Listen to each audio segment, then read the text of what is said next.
Ladies and gentlemen, yes, this is your favorite show, Sports Unfolded, with your favorite hosts, Eric and Ron.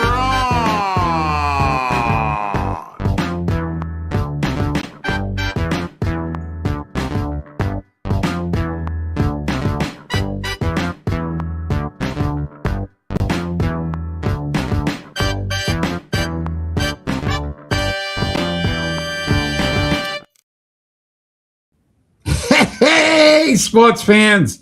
Welcome to the best sports podcast on the planet, Sports Unfolded, where we cover all of the top sports stories that have happened this past week. I am your host, Eric. Main man right over there, Ron. How are you tonight? I got a lot to say.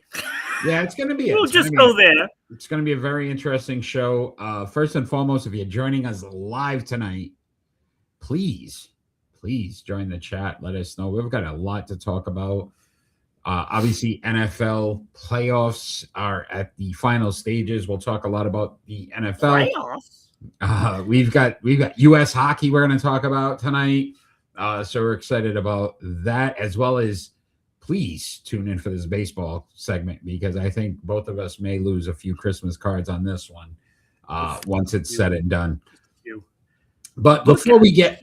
Did you get your bread and milk today? That's what I was going to say, man. A big storm coming here to the northeast, Ron. I'm super nervous. I'm basically, I set up my will and, I donated everything to charity because I just feel like this is the end. This is the one. Dana Farber? No, Manny, thanks for joining. I will say this, especially in New England, nothing is guaranteed. So somewhere here in Connecticut, they're talking maybe 8 to 15 inches, which could mean rain. That's how the weather goes here in New England. So I would not be surprised if we get, a couple inches and call it a day. But we'll see. Due in Sunday into Monday. So it'll be interesting. I think school's already canceled for the kids on Monday. So that's how quick that goes. It's not even fair. Back in my day. Yeah. We used to walk in 15 inches of snow to get to school. Uphill, both ways. With our starter jackets. They weren't very warm either. Oh, my God. The starter jackets. They were so horrible. Right. Horrible. Oh, my goodness. Before we get started, Ron, let's thank those that helped to continue to help us grow. So let's talk about our good friends there in Providence, Rhode Island. Tonight's show is brought to you by Sprout Co-working. For all your co-working needs, large or small, visit sproutcoworking.com. And we should tell everybody that after the show today, 9 p.m., we are scheduled to be on WBOB to talk about the Dana Farber. Yeah, looking forward to that. What's the show again? F-Bomb Friday. We get to swear. So LeBron, buckle up, baby.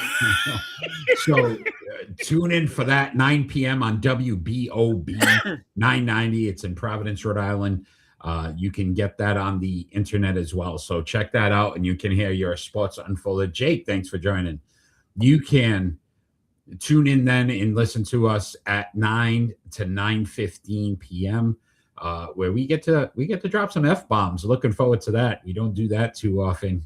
Or at least not live. We do it behind stage.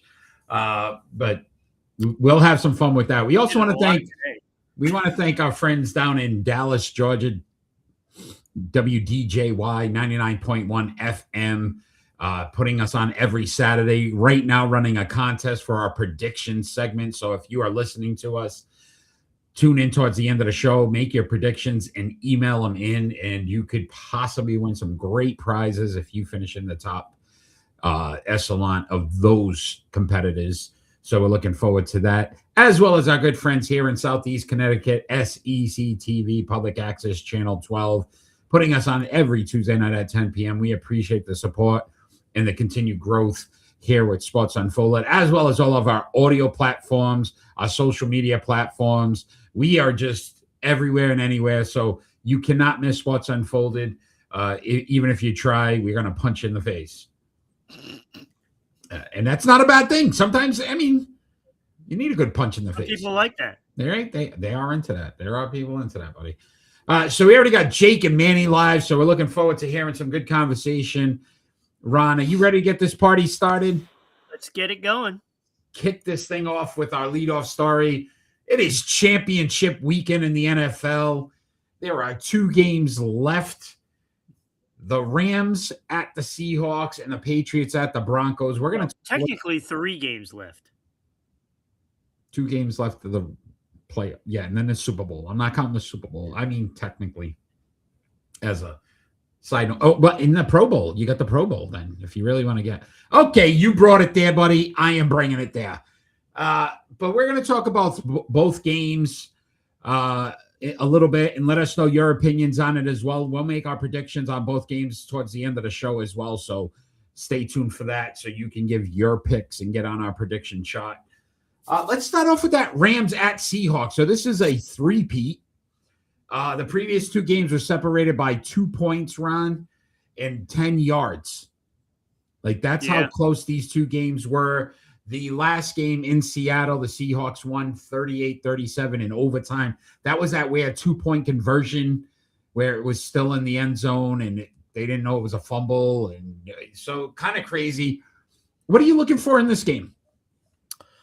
Well, I'm looking for a little bit of offense by the Rams. That defense by Seattle is very good. And we're going to see how well Stafford can hold up with that. Now, I don't like the chances because he's not very mobile. I will say, listen, Seattle, the 12th man, we know their home field advantage can be an issue for a lot of teams. My question, I'm on the opposite side of the ball. Sam Darnold, I know he played well. San Francisco really didn't test him, though. So that would be an interesting situation because he's still hurt. We know he's taking shots before the game. Can he sustain? He's taking shots during the game. Yeah, that too. But he won't even feel them. He might not even know he's at the game by the amount of stuff they're probably putting in. Could be. What Teradol? Is that what it's called? I believe is so basically he has no feeling in his oblique for like 4 to 5 hours. Joe Mazzulla said, I failed out of medical school. You did? You could have been a Dr. Ron. I could have been. But I will say that, right? So I could see can the Rams defense pressure enough where again Darnold starts to see ghosts again. I mean, and the Rams have a good defense. So, it's really, to me, I think it's going to come down to whether Stafford needs to be mobile or not. If he needs to be mobile and get out of that pocket because it collapses, then he's not fleet of foot. Yeah. And to me, that is troublesome. But again, like you said with Sam Darnold, what are we going to get out of this? And he's been good all year. He really has. Say for a couple of games, he's been pretty good. Mm-hmm. But it is Sam Darnold. We are not talking about, one of the elite quarterbacks.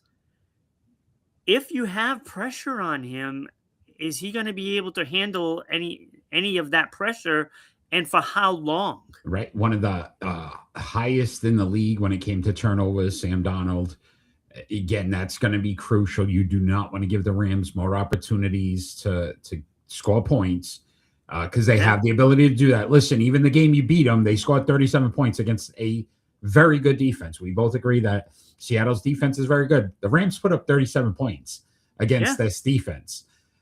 So it's not like they can't score against the Seahawks. It's a matter of do they get extra opportunities which then ultimately put the Seahawks in a bad situation.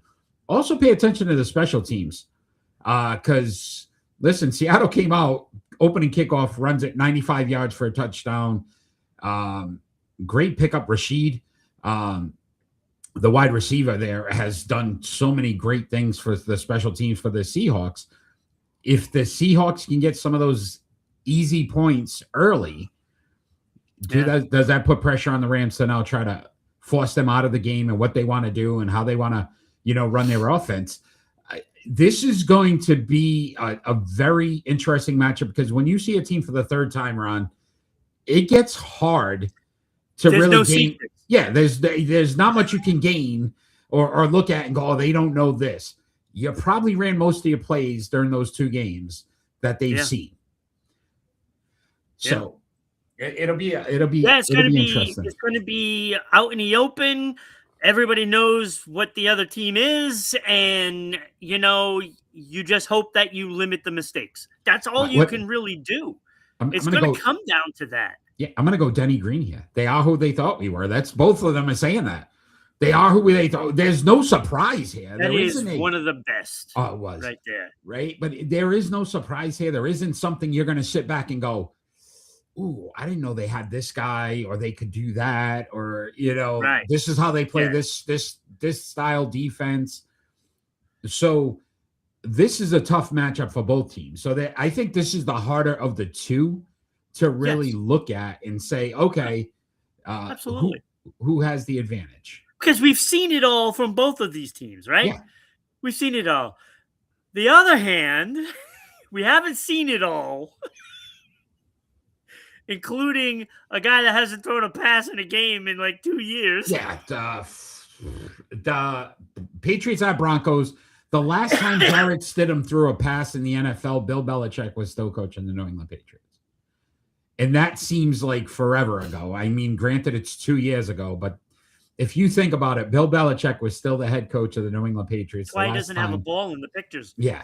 The last time Jarrett Stidham threw a pass in the NFL. This could be, though, Ron, something that the Patriots have to worry about because they don't know what he is capable of as well. You haven't seen enough. There's probably not enough tape. He's only played, I think, he started in 4 games in his NFL career. There's not a lot of tape. I will say the one benefit is Josh McDaniels knows Jarrett Stidham. He helped coach him. He brought him to Vegas with him. So there is at least that piece of what Jarrett Stidham may not like on the defensive side of the ball. He won his first game as a Patriot that he played in, and then he lost the next 3 because reality hit. Yeah, listen, though, you got it. So I'm sorry. I can't. Here's my issue. The New England Patriots are facing their 3rd straight top 5 defense. Yeah. Anything is possible when it comes to being able to stop the ball. So if the defense is able to at least keep the New England Patriots to 14 points, I think Jarrett Stidham could score 17. I'm just saying. I don't see it, Eric, because like you just said, we've already seen 2 of the top 5 defenses, right? Yeah. We've already seen it. Houston, I mean, come on. In the Chargers. What happened? It was a gradual thing. It was back and forth that whole game because of the massive amounts of pressure the Patriots put on Houston. It ended up costing them in the long run, throwing interceptions. If they go too many times, 3rd and 7, 8, 9 yards, they're dead in the water because there's no way they're not going to turn the ball over when he has to throw the ball. If they can do it to Houston, they can do it to Denver. It's not any difference. The only difference is Stroud is capable of making the throws, but not under duress like he was. I don't see Stidham having a chance if that defense of New England comes out and plays like they did. Manny said it. He's going to pull a Nick Foles. I mean, listen, there is a possibility. I mean, Nick Foles had played a lot more football Foles than was a better Jarrett quarterback than Stidham had at this point. But I will say he also had an offensive line. The New England defense isn't getting credit for what they've been able to do as well.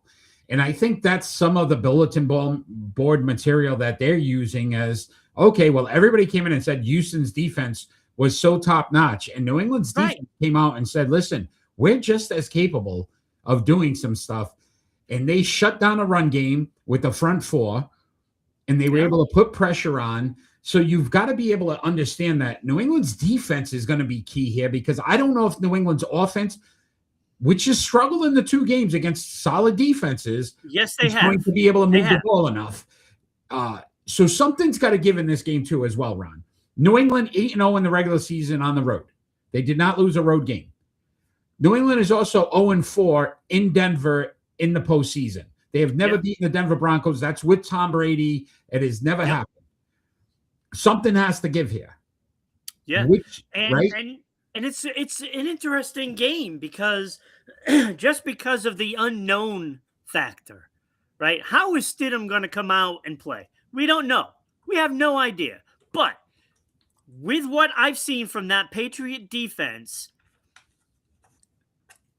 they're going to be able to stuff that run. Williams has been nothing short of incredible for this team. And if they shut down that run, Denver is in big trouble. So I don't care how good their defense is. I'm going to disagree with Manny. Manny said C.J. Stroud cost the Texans a game. No, New England's defense made C.J. Stroud very uncomfortable. So again, I think the amount of pressure that New England was scraping him off the ground the whole every game. time. And then again, you try to soften the defense by running the ball. And I think in the first half they had 10 yards on 11 carries. Like, you're not going to win a game that way if the defense can play that solid. The key for New England in this game is do not turn the ball over.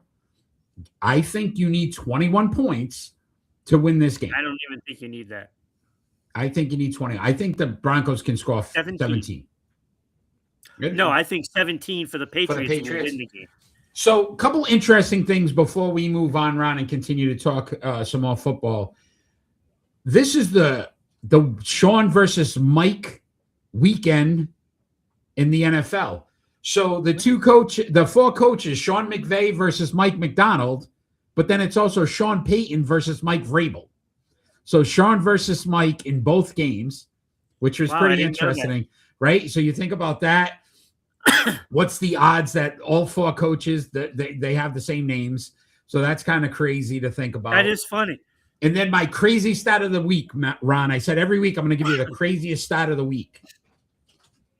The NFL all-time winningest coach in the postseason before the age of 40 is Sean McVay, who has 10 victories as a head coach before the age of 40 in the postseason. The crazy part, Ron, is he turns 40 tomorrow. Sean McVay has been in the league. It does not seem like that long, but somehow he has the most victories for a coach under the age of 40 and hasn't turned 40 till tomorrow. He turns 40 tomorrow. So happy birthday, Sean McVay. He'll turn 40 tomorrow on the 24th. That is a crazy stat. That leads me to believe it's going to be Mike and Mike. Right? It could be Mike and Mike in the morning. It could be Sean and Sean. Shaun of the Dead. Not Sean and Sean. Sean and Sean doesn't sound right. Shaun of the Dead. Yeah, but it doesn't sound right. Sean and Sean. Mike and Mike. It sounds better, Mike and Mike. So you'd rather go Mike and Mike? We'll make our predictions at the end of this show, but let us know on the chat, too, what you think about which team may struggle the most or which team has the most to worry about. We're going to continue talking some NFL, though, because there's been, first and foremost, 10 coaching openings this season, which is insane to think about. That's 1/3 of the league. Yeah, Buffalo has joined that process. They have. There's 5 coaches that have been filled. So the Falcons. Wait, 5? 5. Somebody get hired today? Falcons hired Kevin Stefanski. The Ravens hired Jesse Minter. The Giants. Oh, that's the one I didn't see. Yep. The Giants have hired John Harbaugh. The Titans, Robert Saleh. and the Dolphins, Jeff Hafley. Which of those coaching hirings is the biggest surprise to you, Ron? Hafley. Right? It is a weird hire for the Dolphins just because he's an unknown. Like, yeah, what they has needed Hafley to done? follow up with a top-notch coach. You know, and there's a lot of guys that are available, including Sean McDermott. Yeah. You know, I mean, there's a lot of guys that are qualified. I mean, you got Mike Tomlin, you got McDermott, you've got Brian Daboll, who I think might now be the guy for Buffalo. I think that's who they're going to go. Joe Brady. Got an interesting story about that one in a minute. Brian Flores is still out there. I Brian cannot Flores is understand not going why to nobody's Miami. hired him. Yeah, he's not going to Miami. That's definitely not happening. Well, no. So, I could see. Yeah, hey, why? I can see him in Arizona. yeah. I can see him in Arizona. Mm-hmm. I think my biggest surprise was Stefanski. Just 6 seasons with the Cleveland Browns, 45-56, but they never seem to be able to figure it out. Granted, he went to the postseason Very highly twice. regarded too. I don't understand it either. Didn't the Steelers? They did interview McCarthy. Yep, McCarthy's out there. Mike McCarthy's supposedly interviewing as well. Stefanski, I guess, listen, Matt Ryan became the president of operations. He has a relationship with Stefanski, but I just looked at Stefanski and said, did you ever feel like the Cleveland Browns figured it out in 6 years that he's been there? Like, you're like, wow, the Cleveland Browns are on the right track. They had 2 good seasons where they made the postseason, but overall, it never looked right. Eric, I would understand if he goes to a team with a quarterback. Yeah, there's too many questions. He didn't build the Cleveland Browns. How is he building the Atlanta Falcons?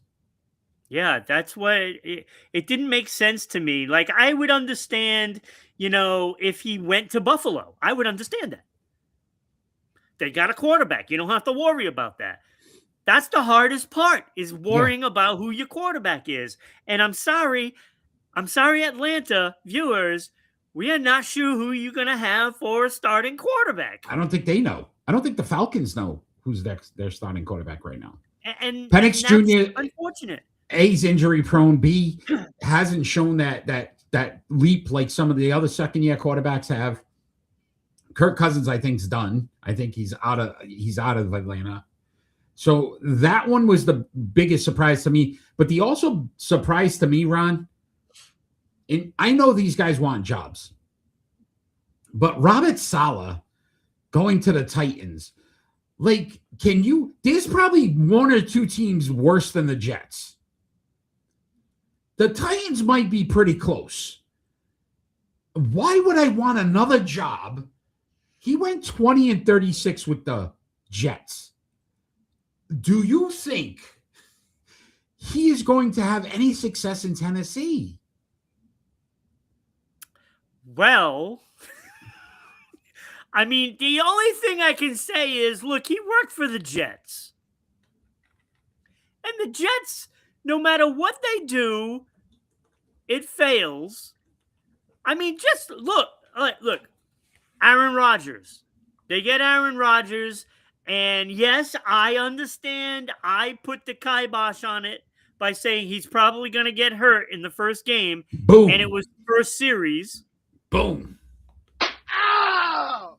Yeah, I mean, you can't blame him for that.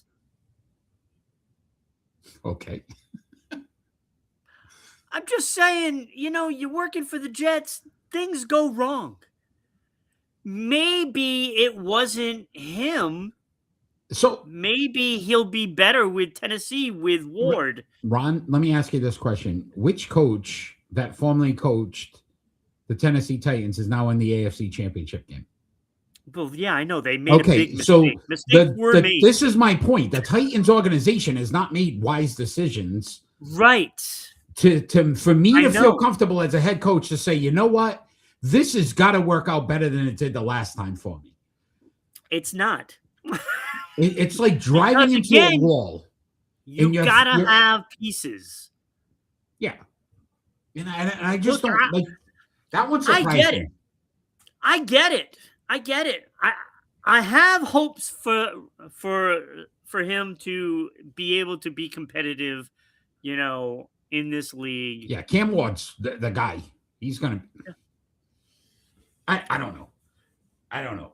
So that one was I don't know, but so still have the job openings that are still available: the Buffalo Bills, the Pittsburgh Steelers, the Las Vegas Raiders, the Cleveland Browns, and the Arizona Cardinals.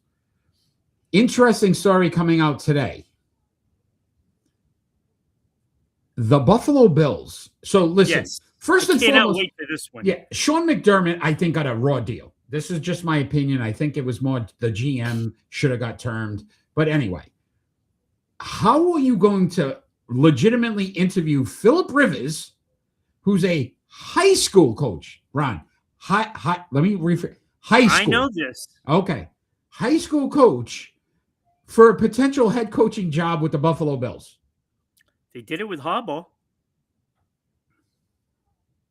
Harbaugh was in college. He was at Stanford. College is at least the next step below the pros, not 2 steps below. 1 step, 2 steps, 3 step, 4 step. Like what the Buffalo Bills. I would reference R. Kelly, but I won't do that. Please don't do that. 2-stepping. Yeah. Hey, step in the name of love. I love that song. It's a great song. The Chocolate Factory. I wonder what that stood for. I wonder what the Chocolate Factory stood for in that. So my point is the Buffalo Bills now have turned from an organization where we felt was on the cusp of the Super Bowl to an organization that could quickly fall apart because of the decisions they're making this offseason. And well, they got a new GM. They will have a GM for the GM. It's Josh Allen. He's the new GM.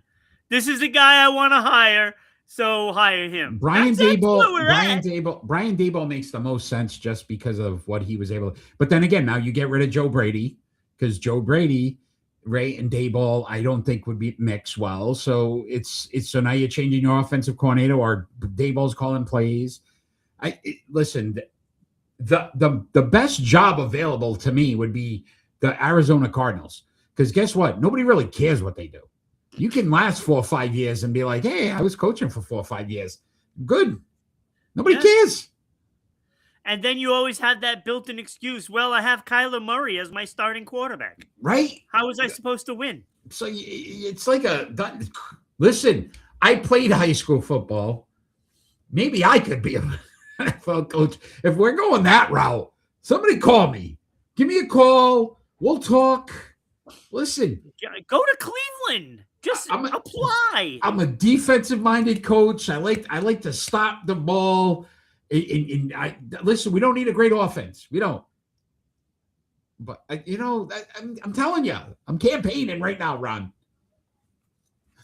This is Eric live. Worse in Cleveland. Live from the sport. He got a job again. Yeah, Cleveland hired Brian Flores with Myles Garrett. Imagine what he could do with that defense. Like that's the stuff I don't understand what these owners and these GMs look at and say, what's the best thing for my team? He'll end up breaking the sacks record again. You don't need a great offensive-minded coach. You need a great offensive coordinator. That's what New England did. Yeah, that's what we got. Right? And you got a great defensive-minded coach who can keep that defense and make plays. That's how Cleveland could do this and become relevant. I'm not even saying like super, but relevant. I don't get it. I don't get if the Buffalo Bills defensive coordinators act as offensive coordinators. Yeah, that's and look that how that turned out. That didn't go so well. Oh wait, no, that didn't work at all. It didn't work so well. But I will say this, Ron: if Philip Rivers becomes the Buffalo Bills head coach, oh my God, that episode everybody listen will want to tune in for that. I'll be happy because that means that they're out of the running. Yeah, the Pats are guaranteed to win the division again. All right, Ron, that's some NFL talk. Big weekend. Oh, that's so great. We just did 30 minutes on the NFL. Oh, it's friggin' crazy what's going on here. But we're going to move on to our starting five. I'm going to have a 2-hour show again.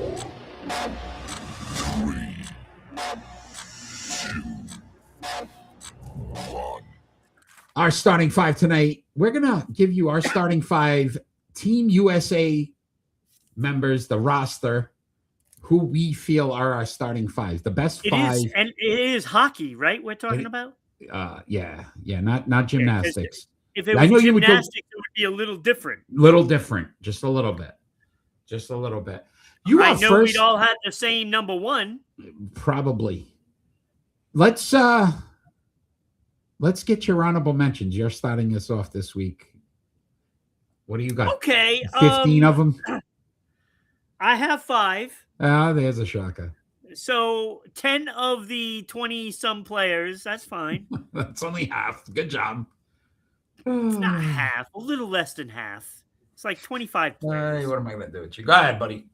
All right. Jake Ottinger, I have on there. He's the number 10 guy. He's my one and only honorable mention, Jake Ottinger. Okay, so I have Jacob Slavin. Jacob Slavin's nice, man. You know, I mean, he's a plus 169. He's won 2 Lady Bings. Bing! You know, I mean, he's a very good defenseman. Very good defenseman. Okay. I also have Tage Thompson because, I mean, look what he's doing in Buffalo. Mm-hmm. And that's Buffalo. Yeah. They might make the postseason. Might end the drought. Might end the drought. It might. And like if it 13 is, years? it's because of this guy. 13 years, I think it is now. 13, 14 years. Yeah, something like that. I think it's 14. But Tage Thompson is such a great player. And I actually have Charlie McAvoy on there.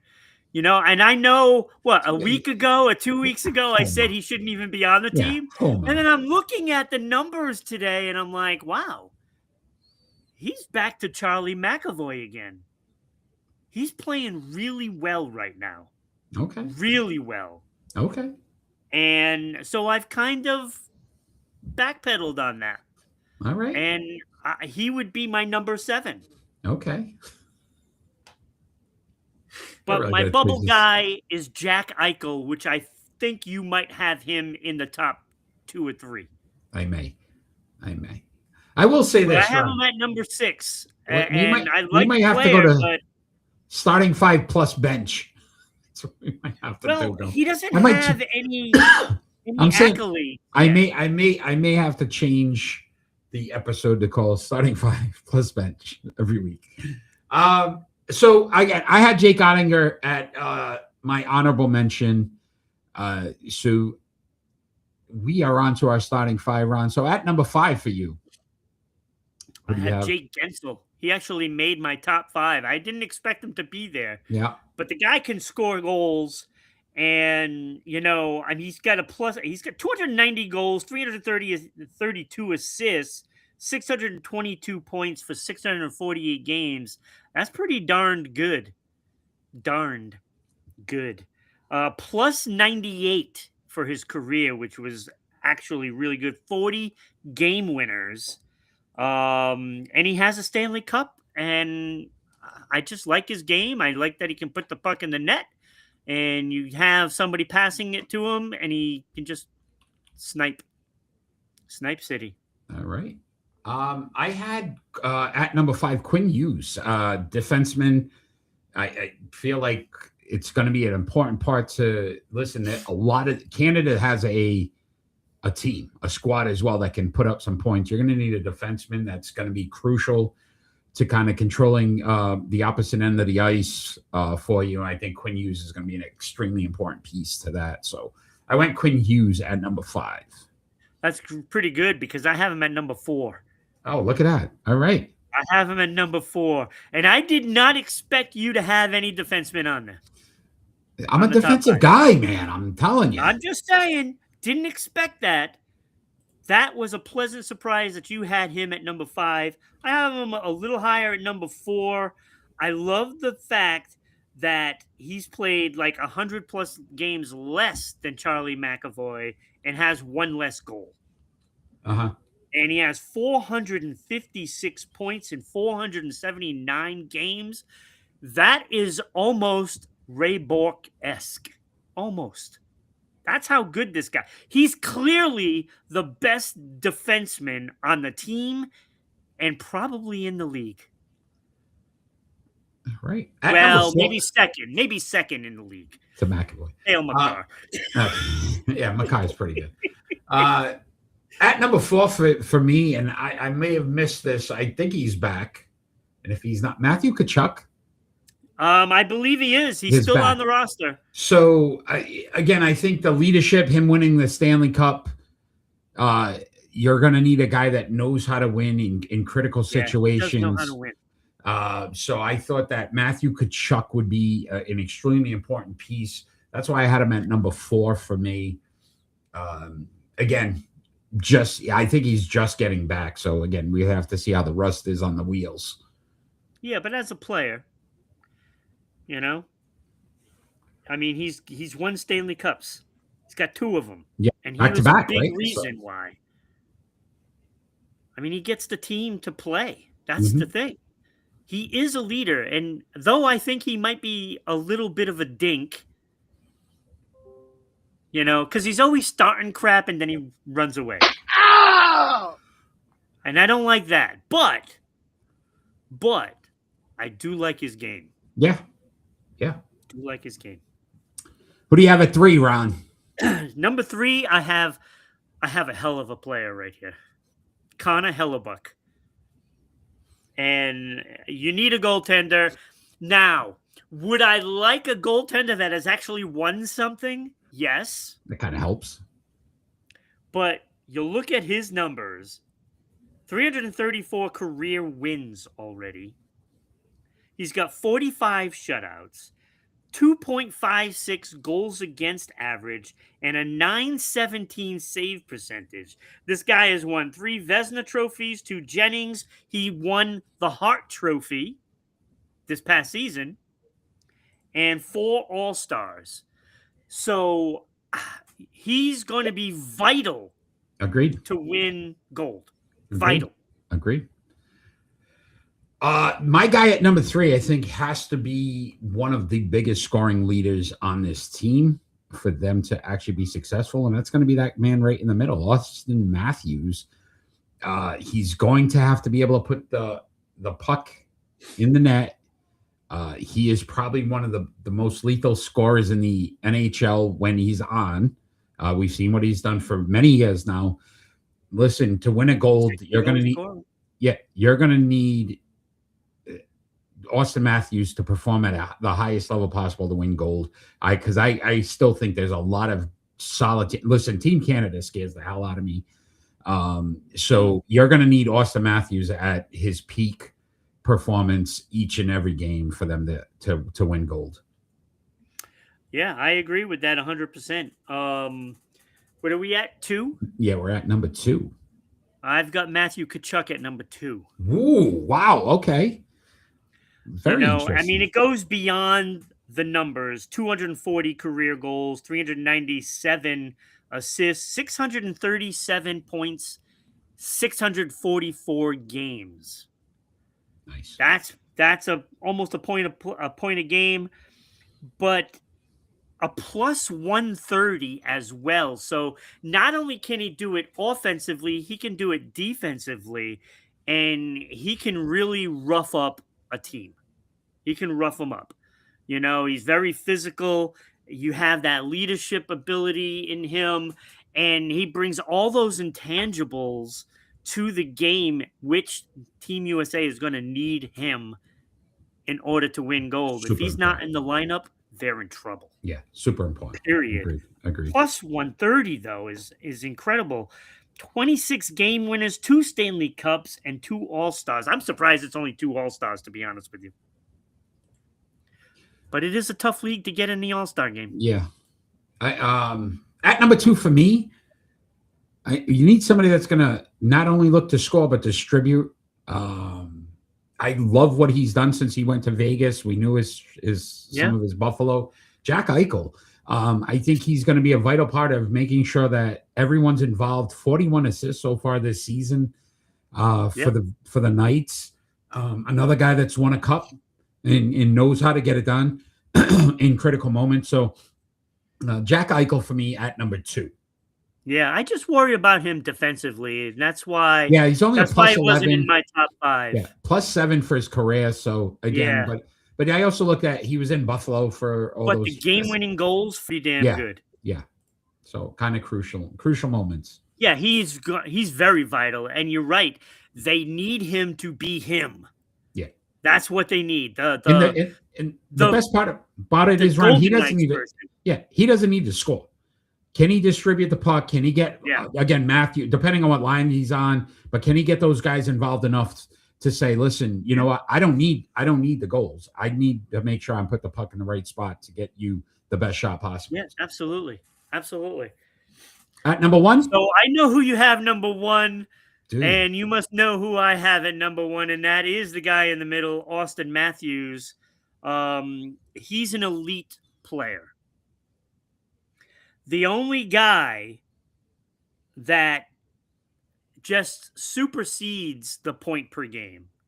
I mean, Eichel does get a point per game, but you're talking 673 games played. This guy has 769 points. He is an elite player, and he has to play elite for them to have any chance whatsoever. And the guy is a goal scorer. He's a playmaker. He's responsible in his own end with a plus 155 on a team that doesn't know how to play defense. Yeah. And he's just a dynamic player. Already 426 goals in his career. And looking at him play, he's easily got, 5 to 10 more years left. I really, truly believe he's going to be playing for a long time. He could break records. Yeah. He could. Yeah, he's a great player. I told you I'm defensive minded. I think the key to winning is to not allow as many points as I know this is going to sound. You score more points than the other team, you win games. Yes, that's how that works. So I want Connor Hellebuck to make sure that, to your point, he is ice solid in between those pipes, right? Because there are teams that can put up points and have players that have scored for many years in this league. Yeah. And he has to be, that's why I got Ottinger as my backup because as my honorable mention, because if Hellebuck starts to, you're going to need Ottinger to be able to come in and perform at a high level. Here's the thing that I worry about. And we know this already from history. Hellebuck can have a great season, but he fails in big games. Yeah, postseason. He has not performed. Ottinger has failed in big games. Yeah, that leaves you Swayman. And I know Swayman hasn't won in big games, and that is he's played well. True. He's played well in the postseason. But it hasn't been his fault. 100%. He's like the Josh Allen of hockey. Yeah, wow, good comparison. I like it. It's true. Like, look what he did in the postseason a couple of years ago. 1-point-something goals against average with a 920, save percentage. Yeah. And he couldn't win because they didn't score any goals for him. It's crazy.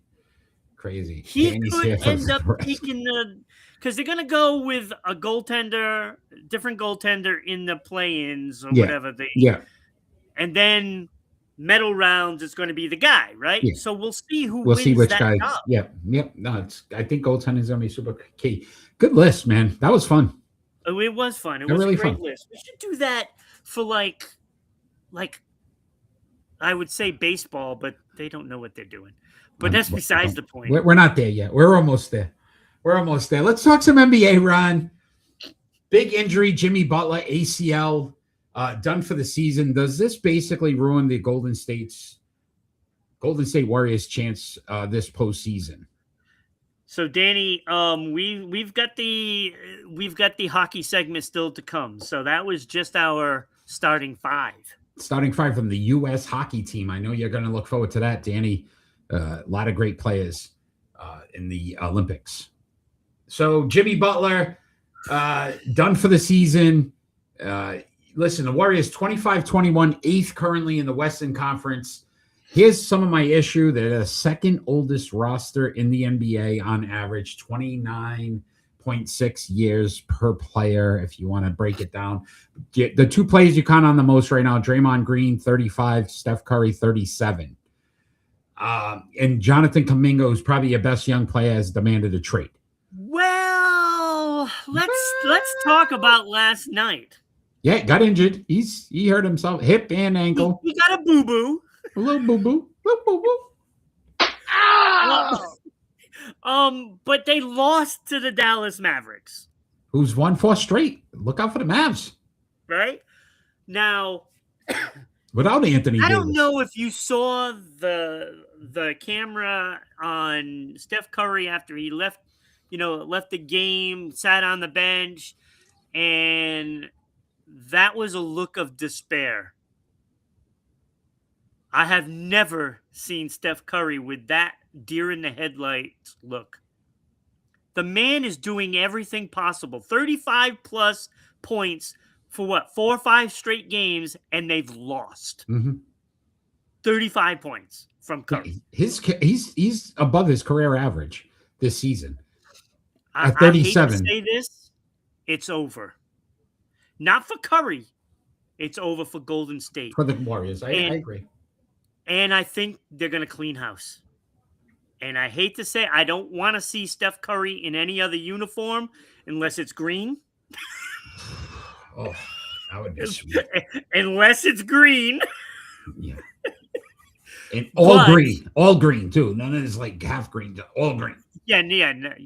None of this half semi-green crap. No. All green. The original green. How about that? We'll go that. The original green. Yeah, the original green with the clover. Yeah. Jimmy Butler led the team in steals, was second in points, third in rebounds, tied for second in assists. He was the second best player. That's such a big piece for them. You're not going to make it up. Kuminga, at some point, if healthy, if he gets a trade, like that pretty much wipes out any of their roster. So, I can't see this thing going well. I mean, they've got a decent lead right now from the 10th seed and 11th seed. But, again, Mavs are getting hot. They're getting hot at the right time now. Maybe, Cooper Flagg's really starting to come into his own, figuring out the lead a little bit. Yeah, he just picked up his rookie card. So I'm hoping that they just make the playoffs. So, I think the Warriors, I agree with you. I think they're done. I think this could be the end of it. I don't see them turning things around before 13 days or 12 days. I think it's 12 days now till trade deadline. We did read your comments. Danny, did you not hear us? Maybe you didn't. Kings all the way. So, no, he said, yes, Jimmy Butler, nobody liked him because he is a bully. Oh, I didn't see that one. Draymond Green, Stephon Curry, don't like him. Jimmy Butler, he is a bully. He thinks he is somebody, reminds me of Dennis Rodman. Oh, I don't see that in Jimmy Butler. I don't see that comment. Oh, okay. Well, maybe that's why. All right. So he didn't see the comment. It didn't go through to him. My Lakers take on the Mavericks today. Yeah, I'm not seeing it. Let me back out of the comments and see if they come back. Oh, there they are. There they are. My Lakers take on the Mavericks. Now I got it. Look, the Lakers are a mess, so don't even comment. Danny, it's time. Find a new team. LeBron could be done in LA. We'll talk about that. This is going to be a crazy trade deadline, for the NBA. Look, you're talking Steph Curry. You're talking Giannis. You're talking possibly LeBron and Bronny. They could be a package deal. They got to be. I don't think the Lakers ever wanted Bronny. No, they didn't. That was to appease LeBron, and if he's gone, it was 100% that. Yeah, if he's gone, they're like, you're taking this dude with you. Yeah. Not only can you leave, but take your son out of here too. Done. Done. Look, I just don't think it's gonna happen. I think they're gonna have to pull the trigger. I think Steph Curry's out. So let me say this, though, Ron, just before we move on to baseball. 1.5 points, 0.4 rebounds, 1.1 assists in 24 games for Bronny James. What a deal in that package would that be? That would be a deal. And a deal. Wasn't he like the highest paid rookie? Yeah, it's a little ridiculous. Whoa. Lake is in trouble, Danny. All right. Let's talk some Major League Baseball. Here we go. Carlos Beltran has been elected to the Baseball Hall of Fame. Do you agree with him getting in? So I had asked early before we start to get into this first. So I'd love to start with the hypocritical baseball writers of America. I would love to have one of these fools, and I'm going to call them fools, jump on this podcast at any given time. Anybody knows anybody out there that's a baseball writer that has some say in this Hall of Fame, for the love of everything that's sacred in this world, ask them to come on this show and explain the stupidity of this move by Major League Baseball and the writers, that they feel like this is the right move at this time when you will not let steroid users in and potential users who never were convicted of using, but a guy who clearly we knew cheated, is now elected into the Hall of Fame. You can't have it.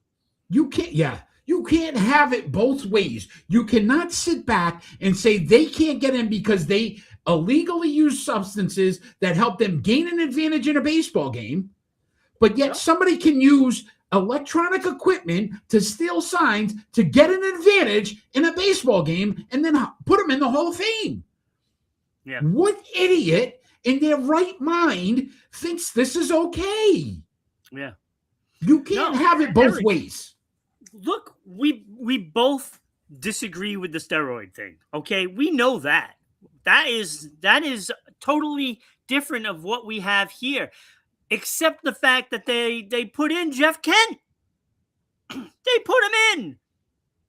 Whether you agree or not with the steroid users being in, that is totally irrelevant. We've got Carlos Beltran, Andrew Jones, Chase Utley, Andy Pettit, Felix Hernandez, go on and on down this list. I don't think any of them belong in the Hall of Fame. None of them, whether they're steroids or not. None of them belong in. This is the perfect year to right some wrongs that they've done throughout history. Case in point, why is Oral Hershiser not in? Don Mattingly deserves to be in the Baseball Hall of Fame. He's on my list too. Don Mattingly. Listen to this list. Listen to this one. Thurman Munson, not in the Hall of Fame. How? It doesn't matter what his numbers was. He died in a freaking plane crash. The guy would have been one of the best catchers ever. But based on the numbers he played, he should be in the Hall of Fame. It's to me, if you really know the play and the player's really good, why are we not putting those players in then instead of putting scrubs like Carlos Beltran in who can't?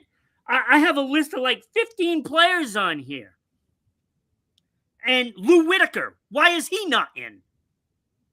He's got way better numbers than Jeff Kent in an era where he had to actually play the game rather than inject himself with stuff.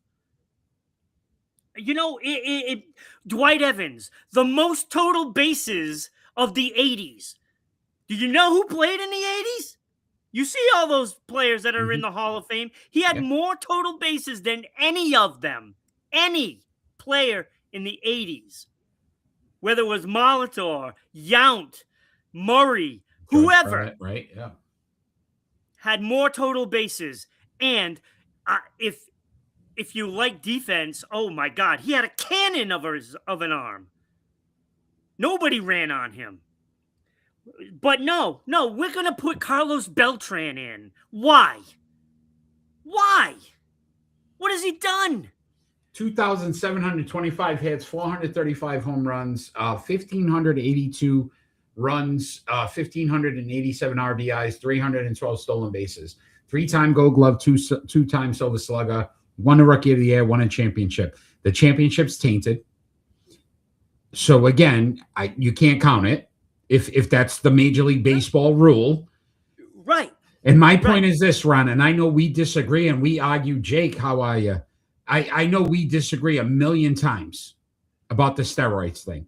Yeah. But a guy like Roger Clemens or Barry Bonds should have been in before this guy. Absolutely. If you're going to sit back and allow these guys in that you think, thank you, Jake. We love you too, buddy. We appreciate that. If you're going to allow a known person who has cheated in, I don't care what the cheat was. Pete Rose didn't get in because he gambled on baseball. They said he cheated. How does Carlos Beltran, who we know cheated? We know. Yeah. He was the only, Ron, the only player on the Astros that got it named in that whole thing was Carlos Beltran. Right. Even though we know other players did it. Right. He was the only one named. So at least if you sat back and said, hey, I get it why Jose Altuve might get in because he wasn't named in it. The one player from the Astros that was named in that on that whole thing with the cheating scandal was Carlos Beltran. And you put him in. And you put him in. Yeah. But yet we don't put in Kenny Lofton, Dale Murphy, Kurt Schilling. Kurt Schilling's not in because of he's a dink. Yeah. Yeah, because of his personal beliefs, not his baseball beliefs. How about Dave Cone? Louis Tiant. Everybody knows who Louis Tiant is. It's a joke, dude. This whole thing was a joke. When they announced this, and then the asinine comment he comes out with, it doesn't define me. It was one thing. It doesn't define you. Then it shouldn't define anybody else. Right. I'm sorry. Barry Bonds used cream. His head became 15 times bigger than it should have been of a normal human being. So did Carlos Beltran. I don't care. Yeah. He cheated. You cheated. If he's not in, you're not in. Yeah. It's got to be the same standard. And that's the thing that really gets me mad. It's like, why are you letting these two guys in? Andrew Jones is another story. I don't think he's good enough to be in there. No. His numbers were average. I mean, his batting average. And that's what I'm saying. I'm looking at this list. Defensively, very good. It is disgusting that we're even talking about any of these players being in the Hall of Fame. I'm absolutely disgusted with Major League why Baseball. not Ron Guidry? Let's put some of these guys in that belong in there. Tommy John. They named the surgery after the poor guy. The man has a surgery name. He should be in. It's like, why are we doing this? Joe Nathan? Ron, after the Dodgers, I almost swore there. We'll save that for 9 o'clock. After the Dodgers bull crap last week, in Major League Baseball, all of his teams. Major League Baseball just got worse. Oh my God! Like it got worse in a matter of a week. Nobody should have went in on that list. This league is asinine. It's the biggest joke. I am a sports fan. I loved baseball for many, many years. Yes, this is live, Jake. I am a fan for many, many years. But they are single-handedly making me dislike this sport to the point where I don't even want to do a segment on them anymore. It's welcome to my house, Eric. Welcome to my house. It's absolutely a joke, man. This is now you know why I'm so bitter. I don't give a crap. Put Barry Bonds, put Roger Clemens in. I'm done. Put them in. And at least this way, I can honestly say I'm okay with this move. But I am not okay with this move when you clearly knew it and you allowed it and you can't say you didn't know. So what the hell happened? But anyway, all right, let's move on because I swear this is just I'm gonna swear. And I'm saving that for 9 o'clock. So great time for a good plug here, Ron. Can you give all those fans out there some great information about our good friends there in Providence, Rhode Island? Tonight's show is brought to you by the all-new 990 WBOB radio page, offering links to your favorite Providence shows, including this one, Sports Unfolded, and the Brian Bulldog Sports Hour. That's it. They love us, Ron. They do. All right, Jake loves us. Jake loves us. We love Jake. He said he had a great Danny, time talking to you today. And so Manny. He appreciates you talking to him today, Jake. All right, Ron, it is time for split decisions.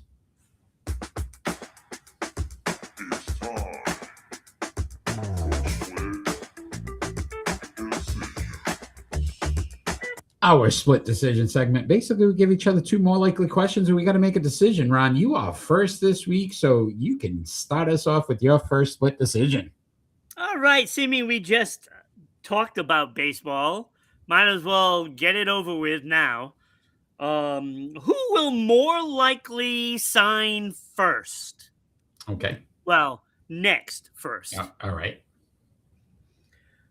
Eugenio Suarez. I even like saying his name. Harrison Bader. Marcel Ozuna. And Zach Gallen. Those are probably the best players left on the market. On the market. I'm going to say I don't give a crap. Who cares? Who cares? But in the sanctity of all that's our show and what we're about, Ron, I'll answer the question. Oh my God. Whoever the Dodgers feel they need the most next. So whoever's willing to take a deferred contract and not have to get paid this season. This is my point. Listen, what my 4 choices? Go ahead. As Suarez, Bader, Ozuna, and Gallen. I'd say Suarez is probably the most talented out of the 4. He'll probably command the most money, so I'll probably sign a little later because I'll try to eke out some more money. So I don't think Beta's been bouncing around for a while now and not really done much. So that leaves me Gallen and Ozuna. I'm going Ozuna. I think his bat, he's still a quality bat when it comes to DH. So I think Ozuna would probably be the best answer there. All right. There we go. I did not expect that one, but who cares? All right. But I like your analysis of it all. I try to be thoughtful. Ron, your first split decision is which current finals spot in the NHL wild card of these 2 teams is more likely to make the playoffs? The Boston Bruins or the Seattle Kraken? Both of them hold the final wild card spot currently. Boston Bruins. If the NHL season ended today. I don't think Seattle can hold off some of those teams that are behind them. Seattle's in a 3-way tie. So in all fairness, you're probably right there. Yeah, I don't think they're going to hold off teams like the LA Kings and stuff. I don't think they can hold them off. I just don't think they have enough offensive talent. Now they're scoring goals. There's a difference between scoring goals and having the talent to do it. Can they, though, go out and make a move before They could, but I don't think it will put them over the top. Yeah, they're actually try to get something, but they're not going to go out and get a name. Yeah, they're a minus 20. They're not going to be signing on to some bread guy. Yeah, they're a minus 20 currently. The Kings minus 10 in a point differential. Yeah. And then the Predators are 1 point behind them at a minus 23. So I don't know about the Preds either. Yeah, I think the Kings are going to catch them. How the hell the Blues and Canucks are minus 50 on the point difference? Wow, that's horrible. It is bad. The Blues have only scored 121 goals in the season. Wow. It's bad. Ugh. They're All going right, to unload Ron. everybody. Yes, your second split decision. Man, that's horrible. Yeah, that's pretty bad. Boston, I think, has a great shot. I mean, they still can catch Buffalo and Montreal and Detroit, who are ahead of them in their own division, Yeah, I and don't. They are like currently. Tampa Bay is going to win that division. They're 3 points ahead of Toronto and 5 Yeah. points ahead of Florida. It's a little scary though. Yeah. But then you got Buffalo ahead of them. So yeah, you have Buffalo and Montreal and Detroit are all ahead of them. yeah, and I think all three of the teams that you just mentioned, Toronto, Florida, and Boston, are going to pass up all three of those teams. okay. I truly believe. All right. Your second split right decision. back to where Ron. we were. Second split decision. All right. All right. I have a hockey question. Who will more likely win the Stanley Cup of these teams in the Eastern Conference? Okay. Tampa Bay Lightning, All right. Carolina Hurricanes, the Detroit Red Wings, or anybody else? So I'm looking at the numbers right now, and I will say Tampa Bay Lightning are a plus 49 in the differential. So they are shutting teams down. They've only given up 121 goals, which is the second best behind Colorado. So from a defensive standpoint, and they've won, and they're still, I mean, they're up there in age, but there's still players on there that have won before. So I could see Tampa Bay doing it. Carolina's choked every year. Every year we've expected them to be in there, and somehow they found a way to lose in one of the rounds. Yeah. So in Tampa Bay's shown the ability to do it. And I like those numbers. A plus 49 is nothing to shake. They're not playing close games. They are basically winning every game. Win. You know what I mean? So and they had a rough start, but they put it all together. Yeah. So I think the Lightning out of those teams have the best shot. I mean, it could be Tampa Bay or the Field, Yeah. Again, I would say Tampa Bay over everybody. Tampa Bay, then the Field. Yeah. And then the other teams. Yeah. All right. Good. I'm glad you asked a playoff question. I got an NFL playoff question for you, Ron. Oh, goody. Which NFC team who made the postseason last year but didn't this season is more likely to make the postseason next year? The Washington Commanders, the Minnesota Vikings, the Detroit Lions, or the Tampa Bay Buccaneers? Which team is more likely to make the postseason again next year who missed this year but made it last year? I'm going to say Detroit.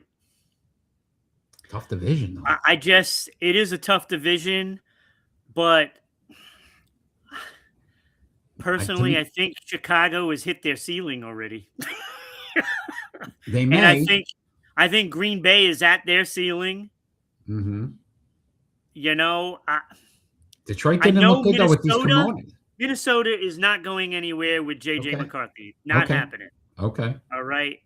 Tampa Bay, that scares me because I think they missed their opportunity.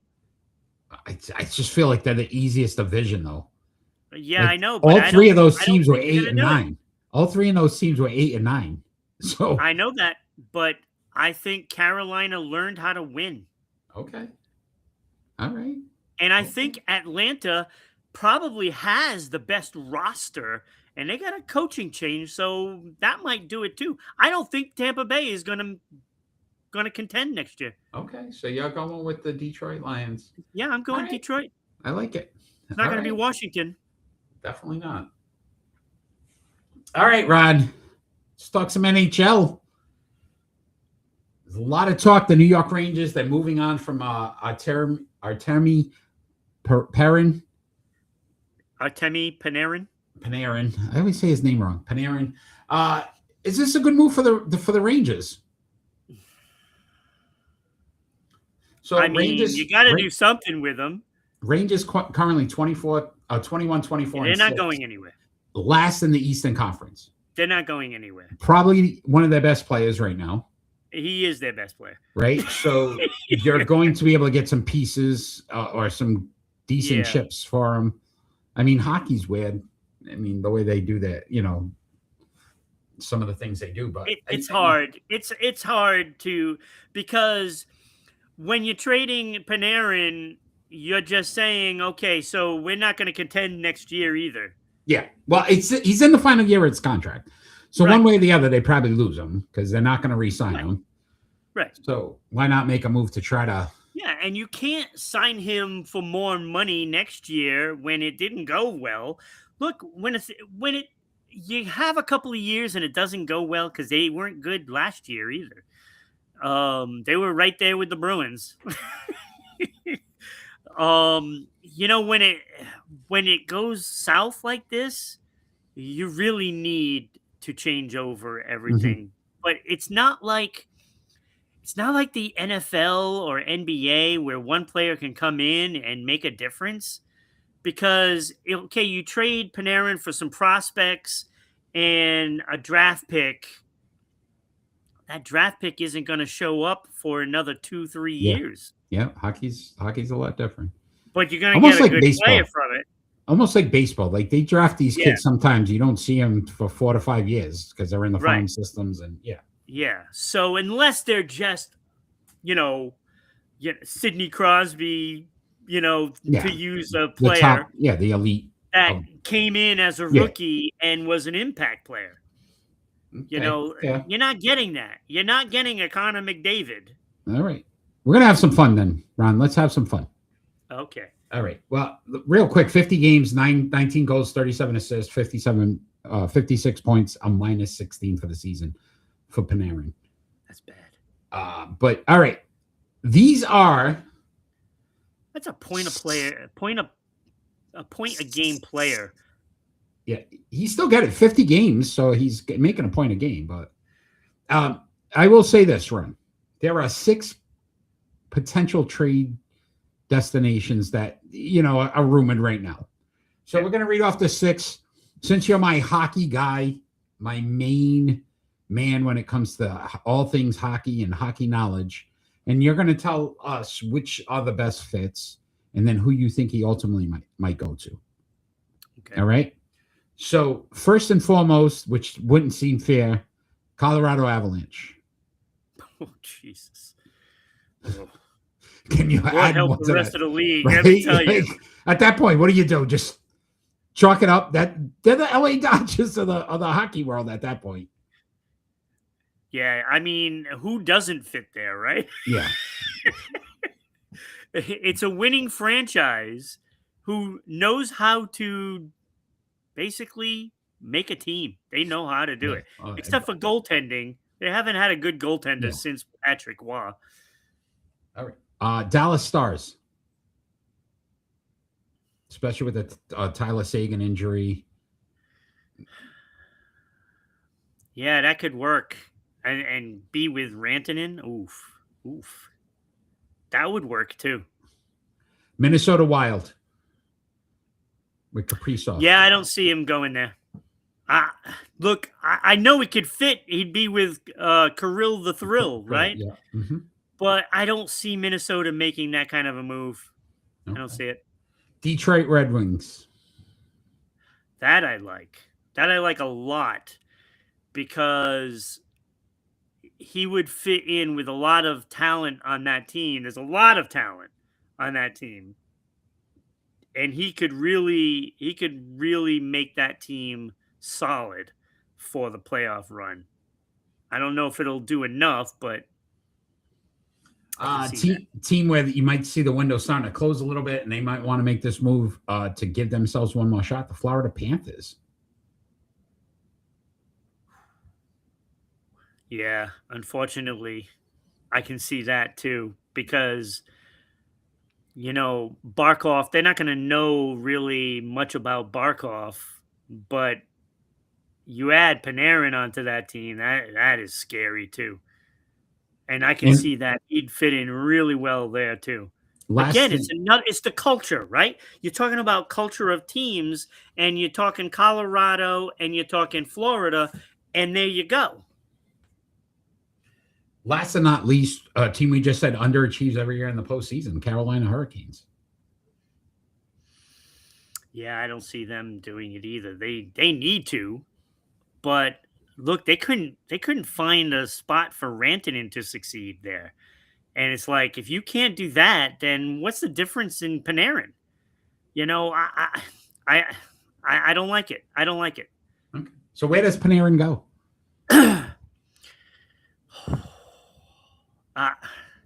You know, first of all, if there's one team on that list that needs to do it, it is Dallas. Because how many times do we talk about Dallas failing in like the semifinals or the quarterfinals? They need to do it. They need to pull the trigger. They need to do something to tilt the scales in their favor. Now, if he ends up on any other team, if he ends up in Colorado, say, Dallas isn't going anywhere. And they know this. But yet, they never seem to pull the trigger on something big. They did last year with Rantanen, didn't pay off. So they might be weary on that. So I don't think he's going to Dallas. Okay. I don't think he'll go to Carolina because, again, they did the Rantanen thing and that failed miserably. So I don't think they go that way again. So that rules them out. Detroit has a lot of things to offer. And it would be interesting to see him paired up, say, with Patrick Kane. I think Detroit can put themselves on the map with a trade like that. And therefore, I'm going with Detroit getting him. Okay. So we'll see if the Red Wings get him. Deadline, what, March? Because after the Olympics, there's the... Yeah. So I'll say Detroit for me could end up in Florida. Okay. I don't think he's going to go to Colorado. Okay. I don't know if they have enough to give. All right. Let's have great discussion there on the NHL. Let's move on to our pick and roll. And I didn't say it was coming to Boston either. I would love that. Imagine him with pasta. Trade him just about everybody else. All right, episode 4, season 6. So this week's topic is these NBA players are the all-time leaders in 4-point plays. So these are the all-time leaders in 4-point plays. That's James Harden, Steph Curry, Jamal Crawford, JJ Redick, Damian Lillard, and Chris Middleton. We're going to rank them from 6 to 1. Ron, you are first this week, so you can get us started with your pick and roll. Can we play which player doesn't belong again? Because JJ Redick is garbage. I'm sorry. He's garbage as a player, garbage as a coach. Wow. Like, come on. Wow. The guy averages 12.8 points, 2 boards, and 2 assists. Really? You can't pass the ball a little more? 2 assists per game? Wow. That's all I got to say. JJ is crap, and he's number 6. Number 5, a little better, but not much. But at least he's a player. Jamal Crawford at number 5, 14.6 points, 2.2 boards, 3.4 assists. 3 times 6th man. So he did a job, and he was good at it. Oh, he was so good. He was. Unlike the guy below him, who did his job and didn't do it well. And anybody could have done that job. Number 4, I have Chris Middleton. 16.4 points, 4.7 boards, 3.9 assists, 3-time All-Star, and 1 championship. He was the second guy. He was Giannis's Pippen. And when he went down with injuries, they were never the same. Agreed. Agreed. So Chris Middleton was a pretty solid player, really good player. Number 3, I have Damian Lillard. 25.1 points, 4.3 boards, 6.7 assists, 9-time All-Star, 7-time All-NBA, and he did win Rookie of the Year. Pretty nice player. How many games did he miss for injury? Way too many. Way too many. Seasons. And that really hurt him here. It really hurt him here. Because number 2, I have James Harden, who can't win a championship. But his numbers were outstanding. 24.1 points per game, 5.6 boards, 7.3 assists. The guy really did it all for the majority of his career. 11-time All-Star, 8-time All-NBA, 3-time scoring leader. So that put him ahead of, Lillard. 2-time assist leader, 6th man, an MVP, way ahead of Damian Lillard for me. But number 1,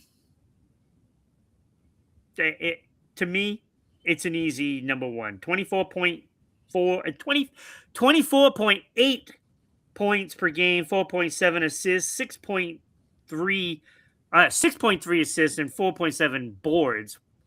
But it's Mr. Clutch. 4-time championship. I mean, the trophies are just piling up for this guy. 11-time All-Star, 11-time All-NBA, 2 scoring titles, 2-time MVP, 1 steals champion, and a finals MVP. I mean, this guy he's just one of the most clutch players in the history of the game. And he was easily number 1. Ron? Give me a round of applause. I knew you had to go with that too. I knew. Yeah. We have the same list. So we ranked 6-1. So JJ Redick got in because he had 56. So he's had 56 4-point plays. Wow. In his career, 56. I'm surprised he's even shot the ball 56 times. Yeah. Jamal Crawford at number 5 for me. Again, those 6 men. When he came in, man, he was lights out. He would score in bunches. 59 overall on 4-point plays, so 59.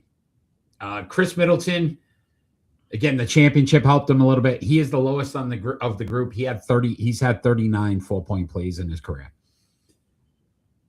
Dame Lillard, again, to your point, just the injuries have really hurt his career. He had 51 4-point plays in his career. Right? Try to say that fast 15 times or whatever the hell is that. Holy Toledo, Batman. James Harden, believe it or not, leads all time with 100. Yeah, I believe that. 4-point plays the man in his can career. play.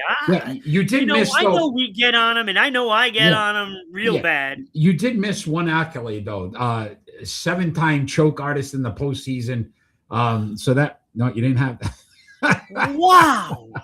Even I gave the man some respect. Every year in the postseason, man, he somehow stinks. He's a great regular season performer. I mean, puts up numbers. Again, 100 plus 4-point plays. You're like, the man makes plays. And then in the postseason, he shuts down. I don't know. But yeah, it had to be Curry. He's had 75 4-point plays. Wait a minute. So if he got 4 points for all of those, does he have more career points with that? How many? What I'm asking is, how many career points does JJ Redick have? Career points total. Geez. I don't. Hold on. I gotta look it up real quick. I still have them up. Because if he has more points than Redick has points in his career, I don't. Probably not. Probably not. There's no way. Yeah. No. JJ Redick scored 12,000 points in his career. Oh, really? Dang. Yeah, 15 seasons. He averaged 12 points. Oh, he had 940 games played. Yeah. He played quite some time. Played quite some time. Damn. How is he employed that long? Yeah. Hey, man. Yeah, everybody needs something. But that was our pick and roll. Ron, before we move on to our predictions, can you bring up the Hall of Fames real quick? Absolutely. We're running out of time. So Ty Cobb, Kobe Bryant, newly elected into the Sports Unfolded Hall of Fame last month, which gives you an opportunity this month to elect some new members to the Sports Unfolded Hall of Fame. And all you got to do is scan this little QR code. It'll bring you right to the website. Manny, Jake. NFL, Danny. we have Dwight Freeney, Richard Seymour, Ray Lewis, Champ Bailey, and Ed Reed. Again, scan this QR code. Brings you right to the site, and then it'll bring you to the website to see all of the inductees on the Sports Unfolded Hall of Fame website, as well as a first for Sports Unfolded on the Sportscasters. We've never had a Sportscaster elected. This will be our first. Scan this QR code, and it'll bring you to that polling site. John Madden, Pat Summerall, Marv Alberts, Vin Scully, and Bob Costas, all an opportunity to get elected to be the first in the Sports Unfolded history in our Hall of Fame. So scan that QR code and help elect one of these gentlemen into the Sports Unfolded Hall of Fame. 1 week left. 1 week left. Next week will be the last week we vote. And then we'll have a new member, 2 new members of the Sports Unfolded Hall of Fame. All right, Ron, it is prediction time. Let's bring those numbers up. 5-4 last week for me, 6-3 for you. Manny, 6-3. Danny, 500 last week, buddy. Had a tough week, so if you're on, man, let's see if you can bounce back this week. Still doing good, though. Manny, hopefully you're still on. Jake, if you're on, we'll get your name added to the list. I know, Manny, I need to send out your prize for last time, so I'm going to send you out 2 things because I just wanted to make sure to see if you did it again, and you did do it again, by the way. Tied, yeah, 6-3 last week, so great week. All right. So, Eric, you should send him the hat. I should. Yeah, get the address and send it to me, and I'll send him the hat. Let's get him the hat. All right, deal. All right, Ron, it's prediction time. You are first this week, so we'll start off with our NFL action. And this is this Sunday, obviously, the AFC Championship game. You got the New England Patriots at the Denver Broncos. Who are you taking? New England. Probably the easiest one I could ever pick. I really don't think this is going to be that close. All right. 3rd straight week, top 5 defense. Yep. Have never won in Denver. I'm going with the Broncos here. I think the Broncos defense can do enough. This runs over. You're behind me. Because I keep picking against the Pats. Yes, every week. That's the one difference last week. Anybody out there, let us know. New England Patriots at the Denver Broncos. Guys, let's Who go. you taking? We're Danny, Jake, Manny. AFC Championship game on the line to go to the Super Bowl. All right. Maybe they're not on. Let's continue. By the way, WDJY 99.1. If you are listening to us at this point in the prediction segment this Saturday, all you've got to do is send your predictions to RIBroadcasting.media@gmail.com. So again, that's RIBroadcasting.media@gmail.com. Send in your picks. If you beat us, you will win a prize for the entire month of January. We're running that promotion with WDJY 99.1 FM. So send us your picks on as well for that. All right, Ron, we've got the NFC Championship game. And that is the Los Angeles Rams at the Seattle Seahawks. As much as I think the Rams could win this game, I think the home field advantage is going to play a factor in this. And I think it's going to cause a lower scoring game than we expect in the past. So I'm going Seahawks here.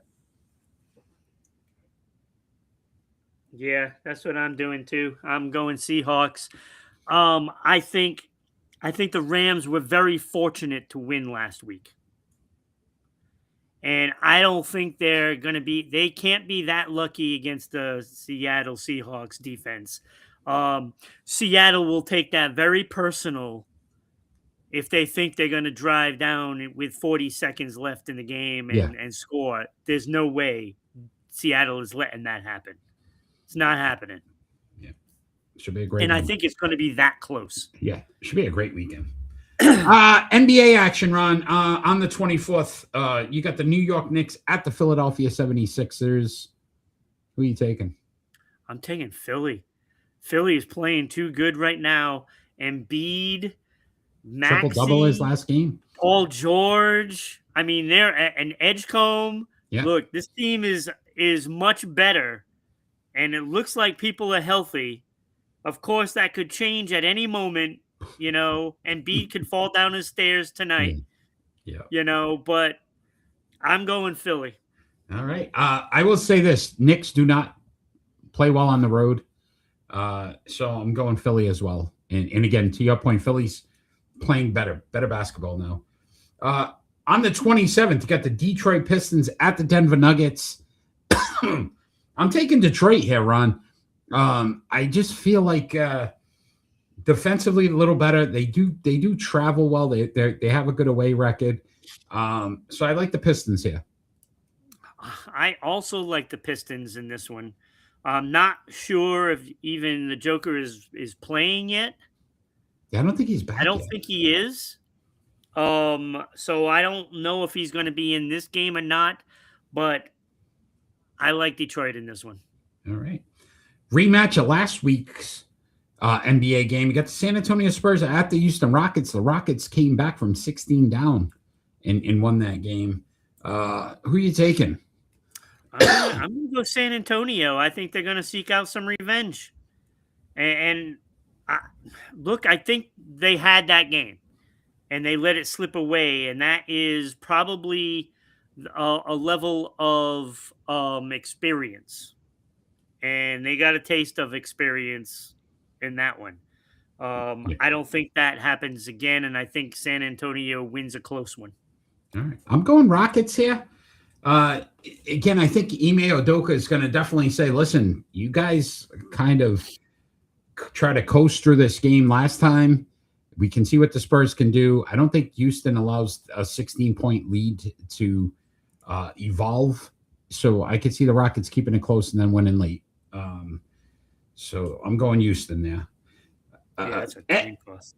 NHL action, Ron. You got the Anaheim Ducks at the Edmonton Oilers. Who are you taking? Oh, is it my pick? It's my pick first, right? Oh, is it? Okay. Yeah, I think so. I'm going Edmonton at home. Yeah, that's who I was going to say. They're at home. I think Anaheim has a couple of injuries to some key guys, and that is not going to be a pretty sight when it comes to Edmonton at home. I think they dominate the game, and it could be ugly. All right, 27th of January, we got the Vegas Golden Knights at the Montreal Canadiens. Who are you taking, Ron? This is a tough one because the Vegas just played Boston. Lost last night. Bruins beat them. Yes. Bruins were completely dominating after 2 periods, 4-0. And then they opened the door to see who was knocking. and let me tell you, Tampa Bay, Vegas almost came back and won that game and probably should have. Yeah. Because Bruins were in there and the entire time. It was scary. I was so nervous. It was awful. So Vegas is going to go to Montreal and take care of business. They're not going to play like they did the first 2 periods against Boston. Yeah. You're going to see 3rd period Vegas. Yeah, I agree with you. I went Knights here. Very close game with Boston. Almost came back. Boston about 3-goal lead. 4-0. 4-0. 4-goal lead, and Knights came back. It evaporated in a hurry. Let me tell you. So I think the Knights don't let it slip up this time against Montreal, who's playing okay hockey, but not like they were at the beginning of the season either. They're not Right. as consistent. So, yeah, I'm going Vegas as well on that one. Last but not least, Ron, we got some NCAA men's action. Number 7, Nebraska Cornhuskers at the number 3, Michigan Wolverines. I did some research here. Michigan 18-1. You're like, wow, they're really good. One of the top offensive teams in men's college basketball. But the Cornhuskers give up 65 points a game on average and are 18-0. I think they go to 19-0. I think I'm telling you, I don't know what's changed my mind, but defense to me wins more games than loses. I love the fact that they could shut teams down. If you're only giving up 65 points, I mean that's a ridiculous margin. That's like 15 points a quarter. So I'm going Cornhuskers here, Nebraska. Yeah, it's like 18-0 is all great and stuff like that, but who are they playing? You know what I'm saying?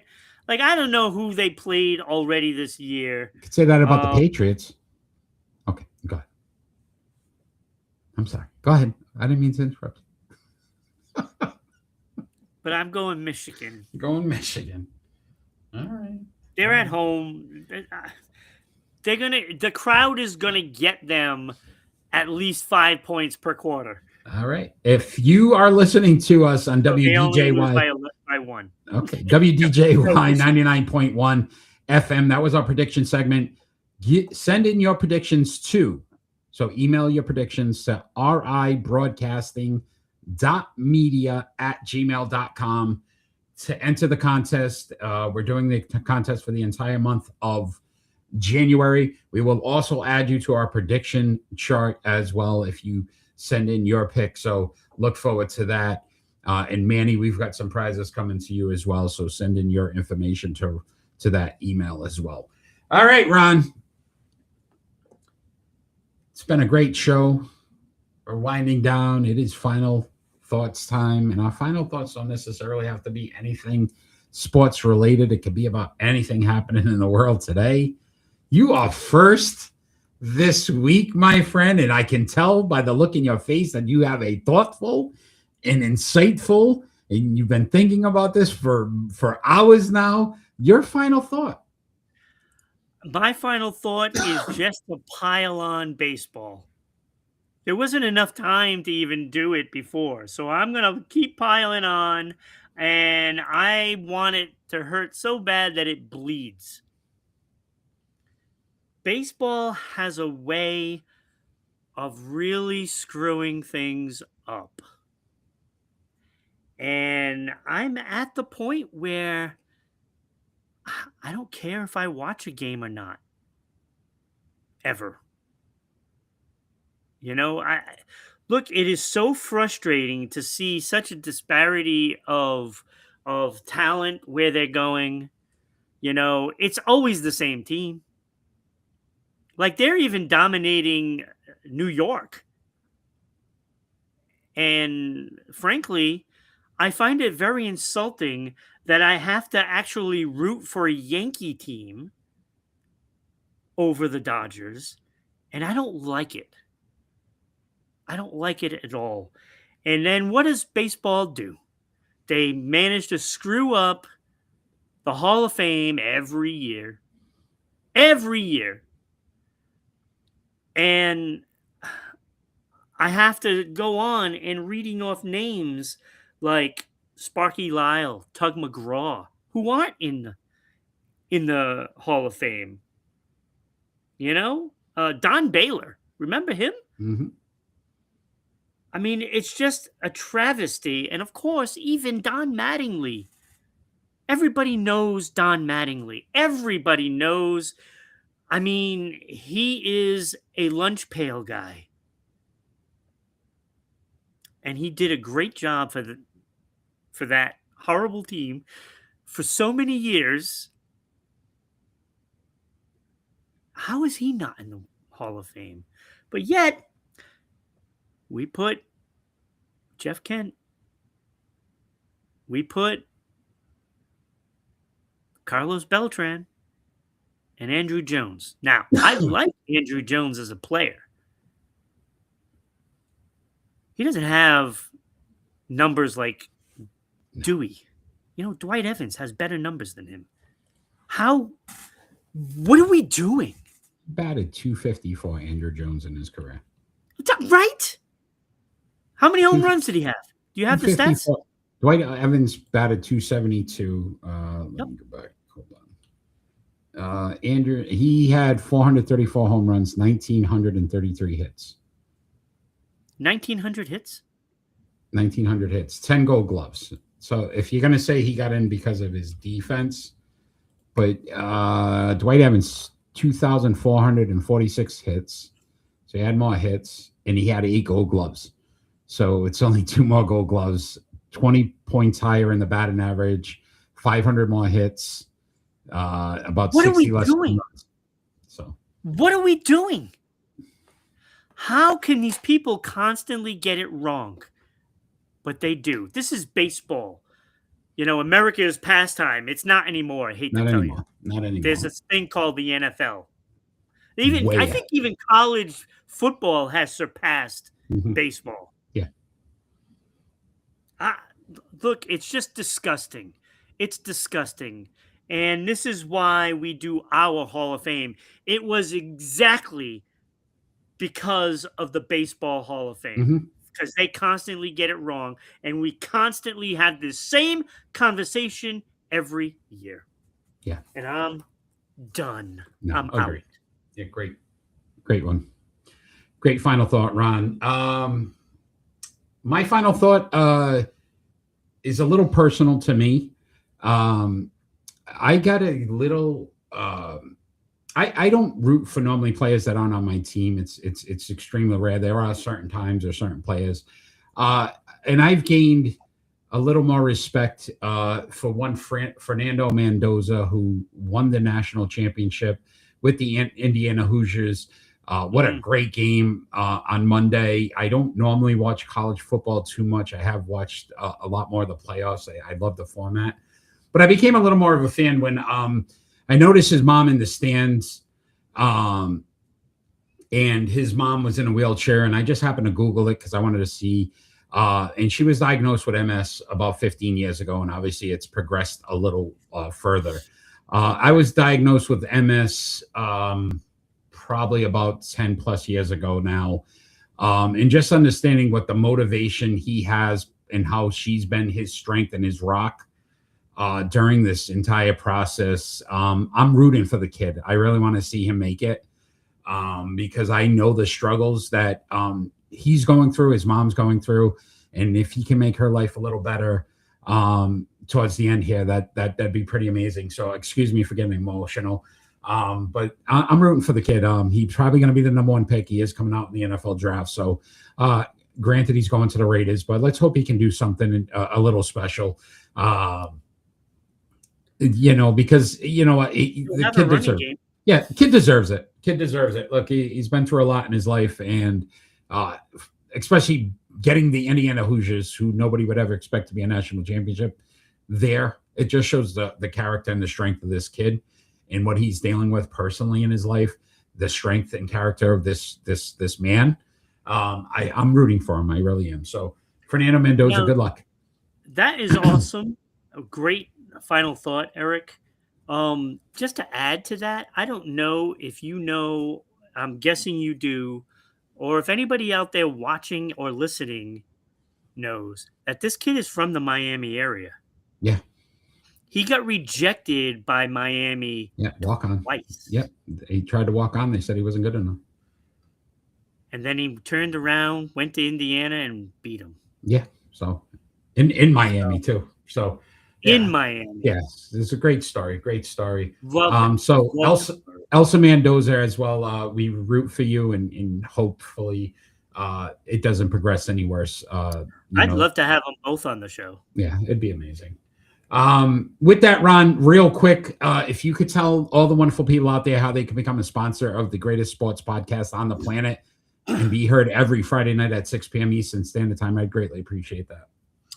Absolutely. All you have to do is that's the wrong graphic. I was like, wait, your ad will be here. We will read the ad. So not only will people see it, but it will be heard on the audio version for Spotify, Red Circle, iHeartRadio, TuneIn, and many more, plus WBOB and WDJY in Metro Atlanta, where, we get thousands and thousands of listeners, and it would be very worth your time. It would be worth it so much that, Eric, I say this all the time, it's just like going to your local coffee shop and I'm still on this hot chocolate thing. Yeah, it's going to be a little cold. Yeah. And a Boston cream donut. Let's do it. Cream. Let's do it. Let's get ourselves some sponsors, get your names up there. Thousands of eyes and ears. We continue to expand. We're on some new platforms as well. So we're continuing to grow, and we'll continue to grow. So you can grow with us. We're on Amazon now. Yeah, you can grow with us. Take some time, do that. I want to thank those that joined us live tonight. Danny, Manny, Jake, thank you guys for joining us live. We appreciate it. Those that are going to watch us afterwards, like, share, follow our show, all our social media platforms. We appreciate the support and the continued growth. Ron, as always, I want to thank you because you make this so enjoyable every Friday night. I look forward to it every Friday at 6 p.m. as well. So I appreciate it, man. 6 seasons and going strong. So I look forward to the next 6. Let's continue to have some fun. And all we ever ask for every single show is that we finally get some peace on earth. Have a great night, everybody.